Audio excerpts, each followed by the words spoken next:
বিশ্বের সবচেয়ে শক্তিশালী ইসলামিক দেশ সৌদি আরবের তরফ থেকে রেকর্ড মাত্রায় বিদেশিদের মারতে শুরু করে দিয়েছে, যার মধ্যে কিন্তু ভারতীয়রাও সামিল রয়েছে। ওদিকে এর মাঝেই আমেরিকা আবার রাশিয়ার ভয়ে ইউক্রেন ছেড়েই পালিয়েছে এবং যা পরিস্থিতি তাতে গোটা ইউরোপের জনগণকে যুদ্ধের জন্য রেডি থাকার আদেশ দিয়েছে ওদের সরকার। আর তার সাথেই কিভাবে এবার ভারত আরও একটা বড় হাতিয়ারের ডিল পাচ্ছে, যেখানে এক মুসলিম দেশের বিরুদ্ধে বদলা নিতে ভারী মাত্রায় অস্ত্র পাঠাবে ভারত সরকার। সবটাই জানবো আজকের এই ভিডিওতে। খুবই ইন্টারেস্টিং কিছু খবর রয়েছে, তবে তার আগে অবশ্যই আমাদের চ্যানেলটিকে সাবস্ক্রাইব করে আমাদেরকে সাপোর্ট করবে।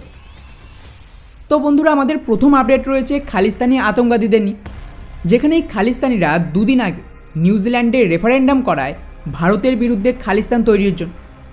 মজার ব্যাপার হলো ওখানকার লোকাল জনগণ এই আতঙ্কবাদীদের কিন্তু কিছুতেই সহ্য করছেন।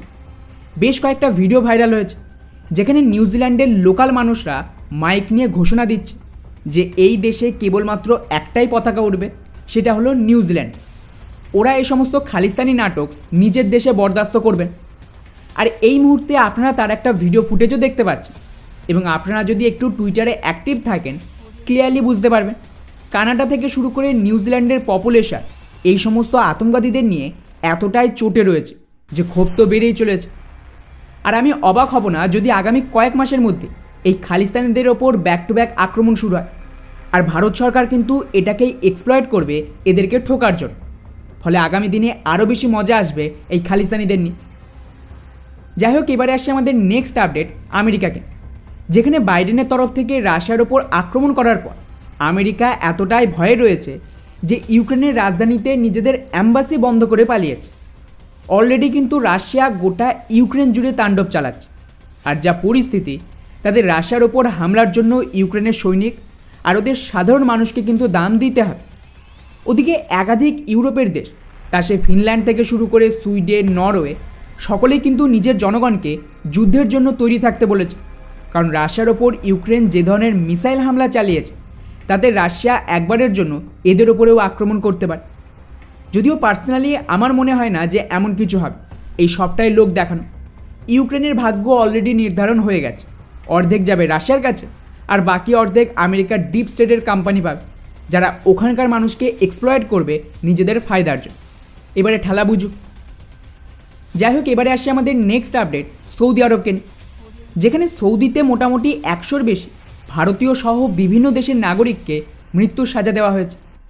সংখ্যাটা এত বড় যে ইতিহাসে কোনো দিন সৌদি এত বেশি পরিমাণে বিদেশিদের মারেনি 2-3 বছর, যার মধ্যে 21 জন তো পাকিস্তানি, 20 জন ইয়েমেন, এছাড়াও সিরিয়া, আফগানিস্তান, ভারত সহ মোটামুটি সমস্ত গুরুত্বপূর্ণ দেশ রয়েছে। মজার ব্যাপার হলো এদেরকে মারা হয়েছে অ্যাকচুয়ালি র্যাডিকালাইজেশনের জন্য। এরা সৌদিতে গিয়ে জেহাদকে প্রমোট করছিল বা আতঙ্কবাদী অ্যাক্টিভিটি করছিল, তাই এদেরকে এইভাবে মেরে দিয়েছে। আর খেয়াল করুন, আমি অলরেডি আমার পুরনো ভিডিওতে একাধিকবার বলেছিলাম যে ডলারাইজেশনের সাথে র্যাডিকালাইজেশনও হবে, এবং 2030 সালের আগে এই সৌদিতে পুরোপুরি এই র্যাডিকালাইজেশনকে শেষ করে এটা একটা সেকুলার দেশের দিকে যাবে। তাই সমস্ত ইসলামিক নিয়ম পাল্টে দিচ্ছে, যারাই জেহাদের রাস্তায় যাচ্ছে তাদেরকে খতম করছে। স্পেশালি সৌদির কিং এখন তো বিদেশিদেরও ছাড়ছে। ফলে এটা একটা ইন্ডিকেশন ছিল যে কিভাবে সৌদি, যেখান থেকে অ্যাকচুয়ালি র্যাডিকালাইজেশন শুরু হয়েছিল 1971-এর পর, তারাই এখন এগুলিকে রিভার্স করবে, যেটা গোটা বিশ্বের জন্য একটা পজিটিভ নিউজ। যাই হোক, এবারে আসে আমাদের নেক্সট আপডেট ভারতের হাতিয়ার এক্সপোর্ট নিয়ে, যেখানে আর্মেনিয়ার তরফ থেকে রিপোর্ট সামনে আসছে যে ওরা ভারতীয় কোম্পানির সাথে নেগোসিয়েশন করছে অতিরিক্ত 78টা ATAGS আর্টিলারি কেনার জন্য। অলরেডি কিন্তু ভারত 6টা আর্টিলারি আর্মেনিয়াকে ডেলিভারি দিয়েছে, যার ব্যাপক ট্রায়াল করেছে আর্মেনিয়াতে। আর এর পারফরমেন্সে ওদের সেনা তো খুব খুশি, তাই এখন এর পারফরমেন্স দেখার পর অতিরিক্ত আরও 78টা আর্টিলারি কেনার জন্য ওরা ভারতের সাথে ডিল করছে।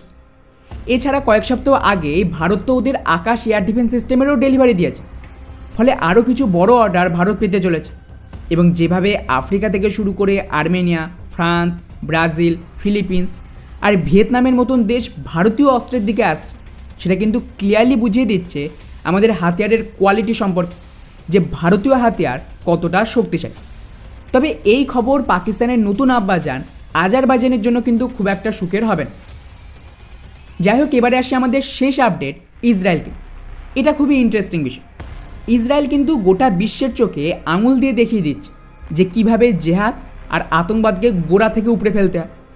গাজা আর লেবাননে তো ডেইলি 20 থেকে 30 জনকে মারছে। ওদিকে সিরিয়াতেও হামলা শুরু হয়ে গেছে, যেখানে গতকালই 36 জনকে মেরে দিয়েছে ইসরায়েলের বায়ুসেনা। এমনকি এর ঠিক আগেই লেবাননের রাজধানীতেও একটা বড় স্ট্রাইক চালিয়েছে, আর মৃত্যুর সংখ্যা ক্রমাগত বেড়েই চলেছে। ইসরায়েলের এই তাণ্ডব দেখে এখন সমস্ত মুসলিম দেশ এতটাই ভয় পেয়ে গেছে যে হিজবুল্লাহর মতন আতঙ্কবাদী সংগঠন, যারা এতদিন ইসরায়েলকে খতম করার ধমকি দিচ্ছে, এখন ইসরায়েলের সাথে সিজফায়ার করার জন্য আমেরিকার হাতে পায়ে ধরছে। কারণ অলরেডি ওদের একাধিক মেন লিডার আর 2 দিন আগে ওদের মিডিয়া চিফও মারা গেছে, কিন্তু তাও ইসরায়েল এখানে থামছে না। আর এই তাণ্ডব দেখে ওদিকে কাতার মারাত্মক আতঙ্কে রয়েছে। ওরা তো সরাসরি যত হামাসের লিডার ছিল তাদেরকেই দেশ থেকে তাড়িয়ে দিয়েছে এবং অফিশিয়ালি কনফার্ম করেছে যে আমাদের দেশে এই মুহূর্তে কোনো হামাসের লিডার নেই। অর্থাৎ সোজা ভাষায় ইসরায়েলকে একটা সিগন্যাল দিল যে আমরা হামাসকে তাড়িয়ে দিয়েছি, তাই ইসরায়েল যেন আমাদের ওপরে কোনো স্ট্রাইক না করে। আর এই হামাস লিডাররা এখন রয়েছে অ্যাকচুয়ালি তুর্কিতে। আর এটা তো জানা বিষয় যে তুর্কি আর ইসরায়েলের কী সম্পর্ক, এতে ইসরায়েলের বাকি হামাসকে মারতে একটু সুবিধাই হয়। আর সবচেয়ে গুরুত্বপূর্ণ বিষয়, ইসরায়েল কিন্তু সহজেই থামবে না। আমেরিকার তরফ থেকে গাজায় যুদ্ধবিরতির জন্য ইউএনএ যে বিল এনেছিল তার উপরেও ভেটো করে দিয়েছে, যা ক্লিয়ারলি ইন্ডিকেট করছে যে এখন সিরিয়া, লেবানন, গাজা আর ইরান এই সমস্ত জিহাদি দেশে সম্পূর্ণ ক্লিন আপ হবে এবং বাকি আরব দেশকে তো সৌদি, ইউএই নিজেরাই ক্লিন করছে, যেটা সত্যি বিশ্ব শান্তির জন্য একটা খুবই গুরুত্বপূর্ণ পদক্ষেপ ছিল। এখন অপেক্ষা শুধুমাত্র একটাই, যে ভারত নিজেদের অ্যাকশন কবে শুরু করবে। তো বন্ধুরা, এই ছিল আমাদের আজকের টপ 5 আপডেট। এটা আপনাদের কেমন লাগলো নিচে অবশ্যই কমেন্ট করে জানাবেন। জয় হিন্দ।